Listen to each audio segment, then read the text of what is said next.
Shalom Bapak Ibu Saudara yang dikasihi Tuhan Yesus. Puji Tuhan kita dapat bertemu lagi dalam ibadah saat ini. Saya akan membawakan kebenaran firman Tuhan yang terambil dari 1 Yohanes 4 ayat 7 sampai yang ke-21. Saya akan memberikan tema mengasihi seperti Allah mengasihi. Bapak Ibu Saudara yang dikasihi Tuhan, saya akan bacakan perikop 1 Yohanes 4 ayat 7 sampai ayat yang ke-21. Saudara-saudaraku yang kekasih, marilah kita saling mengasihi, sebab kasih itu berasal dari Allah. Dan setiap orang yang mengasihi, lahir dari Allah dan mengenal Allah. Barang siapa tidak mengasihi, ia tidak mengenal Allah, sebab Allah adalah kasih. Dalam hal inilah kasih Allah dinyatakan di tengah-tengah kita, yaitu bahwa Allah telah mengutus anaknya yang tunggal ke dalam dunia, supaya kita hidup olehnya. Inilah kasih itu, bukan kita yang telah mengasihi Allah, tetapi Allah yang telah mengasihi kita dan yang telah mengutus anaknya sebagai pendamaian bagi dosa-dosa kita. Saudara-saudaraku yang kekasih, jikalau Allah sedemikian mengasihi kita, maka haruslah kita juga saling mengasihi. Tidak ada seorang pun yang pernah melihat Allah. Jika kita saling mengasihi, Allah tetap di dalam kita dan kasih-Nya sempurna di dalam kita. Demikianlah kita ketahui bahwa kita tetap berada di dalam Allah dan Dia di dalam kita. Ia telah mengaruniakan kita mendapat bagian dalam Roh-Nya. Dan kami telah melihat dan bersaksi bahwa Bapa telah mengutus anaknya menjadi juru selamat dunia. Barang siapa mengaku bahwa Yesus adalah anak Allah, Allah tetap berada di dalam Dia dan Dia di dalam Allah. Kita telah mengenal dan telah percaya akan kasih Allah kepada kita. Allah adalah kasih, dan barang siapa tetap berada di dalam kasih, ia tetap berada di dalam Allah dan Allah di dalam Dia. Dalam hal inilah kasih Allah sempurna di dalam kita, yaitu kalau kita mempunyai keberanian percaya pada hari penghakiman. Karena sama seperti Dia, kita juga ada di dalam dunia ini. Di dalam kasih tidak ada ketakutan. Kasih yang sempurna melenyapkan ketakutan. Sebab ketakutan mengandung hukuman, dan barang siapa takut, ia tidak sempurna di dalam kasih. Kita mengasihi karena Allah lebih dahulu mengasihi kita. Jikalau seorang berkata, "Aku mengasihi Allah," dan ia membenci saudaranya, maka ia adalah pendusta. Karena barang siapa tidak mengasihi saudara yang dilihatnya, tidak mungkin mengasihi Allah yang tidak dilihatnya. Dan perintah ini kita terima dari Dia. Barang siapa mengasihi Allah, ia harus juga mengasihi saudaranya. Bapak Ibu Saudara yang dikasihi Tuhan, kasih menjadi salah satu hal yang terpenting dalam kehidupan manusia. Demi mendapatkan kasih, orang rela melakukan apapun. Begitu juga ketika ingin mengungkapkannya. Nah, kisah tentang kasih, Bapak Ibu Saudara yang dikasihi Tuhan, menjadi tema favorit dalam berbagai film, dalam berbagai drama, dalam berbagai novel. Nah, tetapi Bapak Ibu Saudara yang dikasihi Tuhan, kasih yang seperti itu adalah kasih yang umum. Allah memberikan manusia kemampuan untuk menghargai, mendambakan, dan mempraktikkan kasih. Namun, kesadaran sebagai sesama manusia seringkali dirasa cukup sebagai alasan untuk saling mengasihi. Misalnya, kasih antara orang tua dengan anak, kasih antara laki-laki dengan perempuan, karena sesama manusia. Nah, di dalam perikop 1 Yohanes 4 ayat 7-21 ini, bukan kasih secara umum yang sedang dibicarakan oleh Rasul Yohanes, melainkan kasih yang berpusat kepada Allah. Nah, surat 1 Yohanes ini ditulis untuk menguatkan iman jemaat pada saat itu, yang dibingungkan oleh guru-guru palsu yang menggiring mereka kepada pengajaran yang sesat. Nah, Rasul Yohanes menasihatkan agar orang Kristen itu saling mengasihi dengan benar, dengan dasar yang benar. Nah, yang pertama, Bapak Saudara dikasihi Tuhan, kita akan membicarakan soal kasih dulu. Kasih ini berasal dari Allah. Nah, di ayat 7, kalau Bapak Ibu Saudara simak di sana dikatakan, sebab kasih itu berasal dari Allah. Nah, dan setiap orang yang mengasihi lahir dari Allah dan mengenal Allah. Karena Allah adalah kasih, maka kasih yang ditunjukkan olehnya berasal dari dirinya sendiri dan bukan dari suatu pengaruh yang berasal dari luar, berasal atau dorongan dari luar dirinya. Tidak. Nah, di ayat 7b ini dikatakan kasih berasal dari Allah. Nah, himbauan marilah saling mengasihi diperkuat dengan peringatan bahwa kasih itu berasal dari Allah.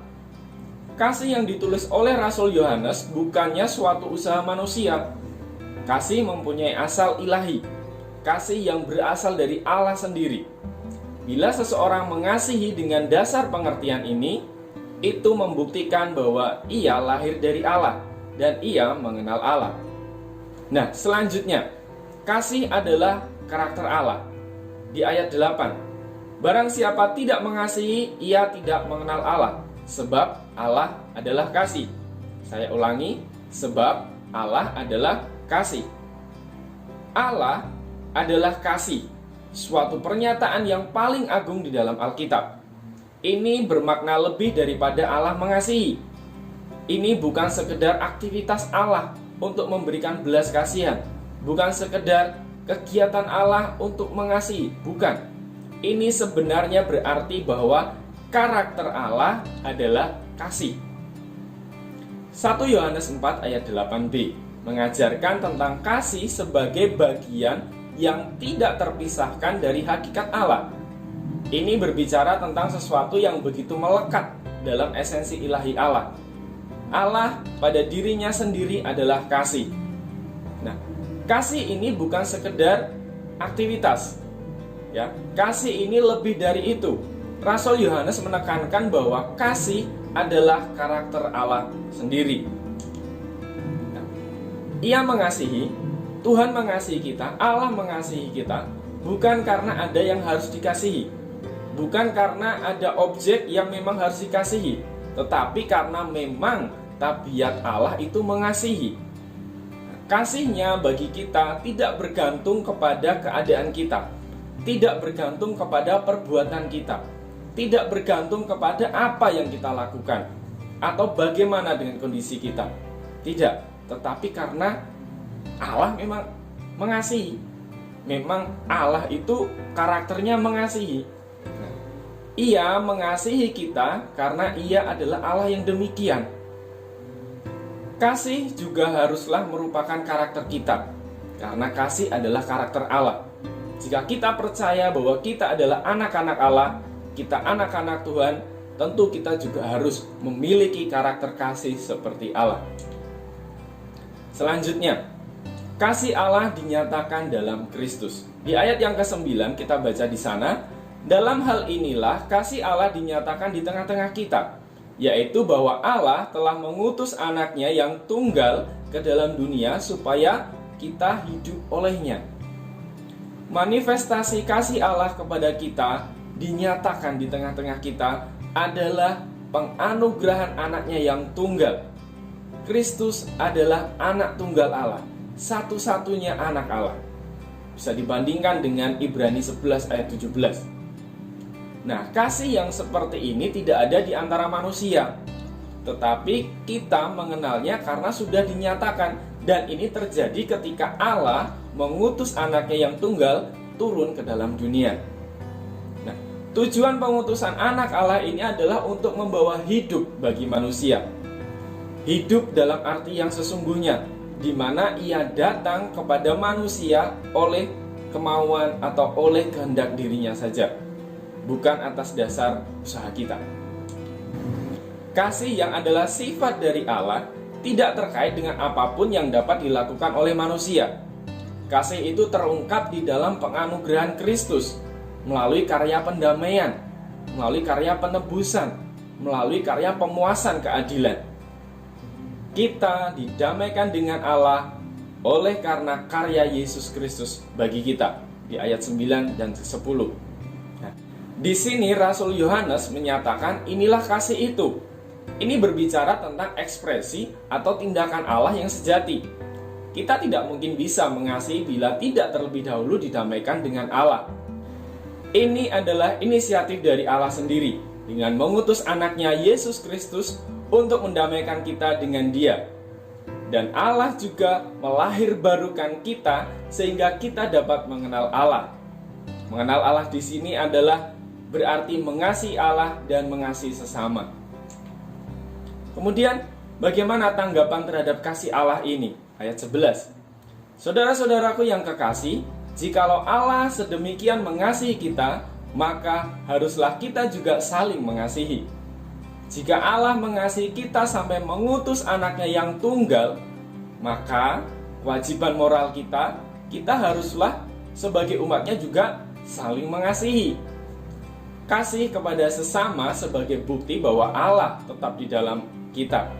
Satu-satunya cara agar Dia yang adalah kasih itu dapat dilihat ialah melalui tindakan saling mengasihi oleh kita, oleh anak-anaknya, sehingga menunjukkan ciri keluarga Allah.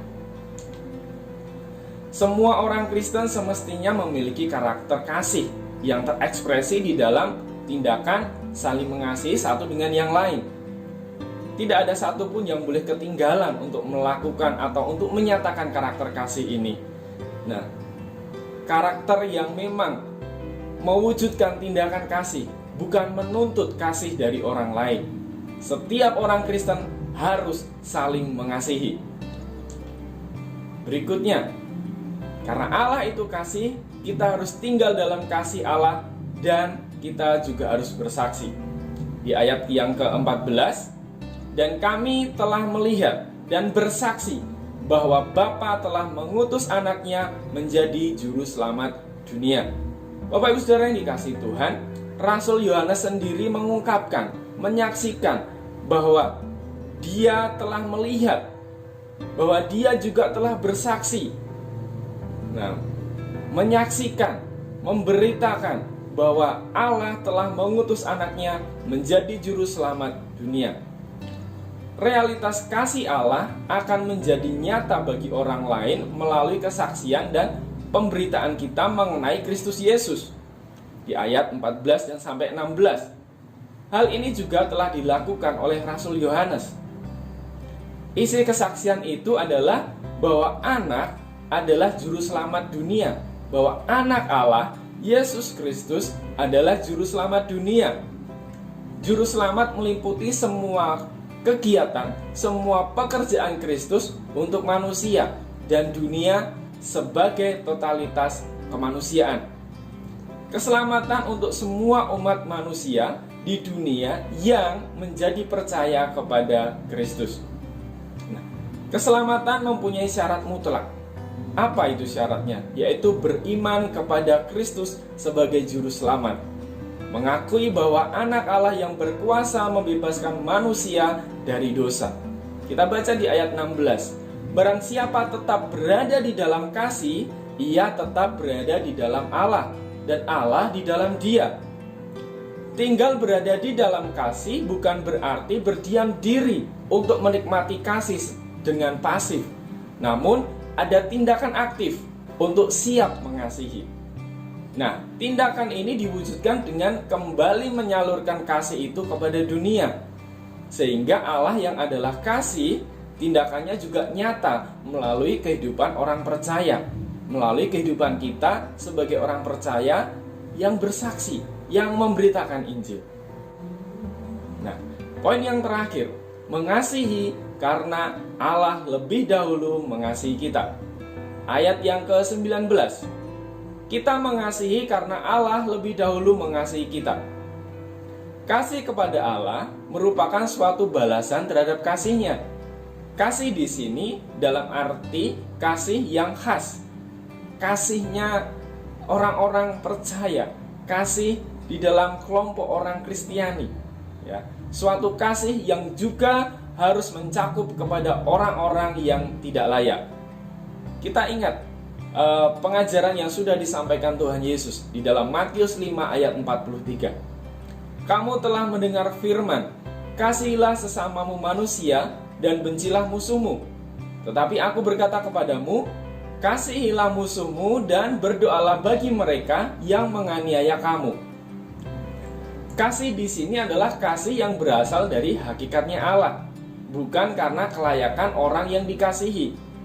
Ya, Dikatakan di sana tadi di ayat 44, kasihilah musuhmu dan berdoalah bagi mereka. Bukan karena musuh itu layak dikasihi, tetapi karena memang kita harus mengasihi. Nah, apabila seseorang tidak mengasihi saudaranya, mengasihi sesamanya, mengasihi yang kelihatan, ia tidak mungkin mengasihi Allah yang tidak kelihatan. Seseorang tidak mungkin dapat mengasihi sesuatu yang tidak kelihatan jika ia sendiri gagal mengasihi yang kelihatan. Bapak Saudara yang dikasihi Tuhan, itulah kewajiban kita. Kita sebagai anak-anak Allah, kita sebagai orang-orang yang sudah ditebus Allah, yang sudah menerima kasih Allah, kita juga wajib untuk mengasihi sesama kita, seperti himbauan Rasul Yohanes tadi. Nah, sebagai penutup, orang Kristen harus saling mengasihi dengan dasar yang benar. Bukan kasih atas dasar suka, bukan kasih atas dasar hubungan keluarga, bukan kasih karena dia teman saya, tetapi karena kita adalah anak-anak Allah. Allah memiliki karakter kasih, dan kita juga seharusnya memiliki karakter kasih dan menyalurkan itu kepada sesama kita. Nah, beberapa hal yang harus mendasari kita untuk saling mengasihi antara lain tadi sudah saya sebutkan. Yang pertama, karena karakter Allah. Allah adalah kasih. Sebagai anak-anak Allah, kita juga harus menjadi orang percaya yang memiliki karakter kasih. Nah, kasih harus menjadi karakter orang percaya. Kemudian Allah yang penuh kasih itu juga telah menyatakan dengan tindakan nyata bagi manusia, yaitu memberikan anaknya yang tunggal, anaknya satu-satunya bagi penebusan manusia. Kita yang selayaknya dihukum, kita ditebus dengan darah yang mahal. Itu adalah perwujudan kasih Allah kepada kita. Allah telah mengasihi kita. Oleh karena itu kita juga harus mengasihi Allah dan mewujudkannya dengan mengasihi sesama kita. Amin, puji Tuhan. Demikian pemberitaan firman Tuhan pada pagi hari ini, kiranya dapat menjadi berkat, menguatkan kita semua untuk senantiasa saling mengasihi satu dengan yang lain. Amin. Puji Tuhan, Tuhan Yesus memberkati.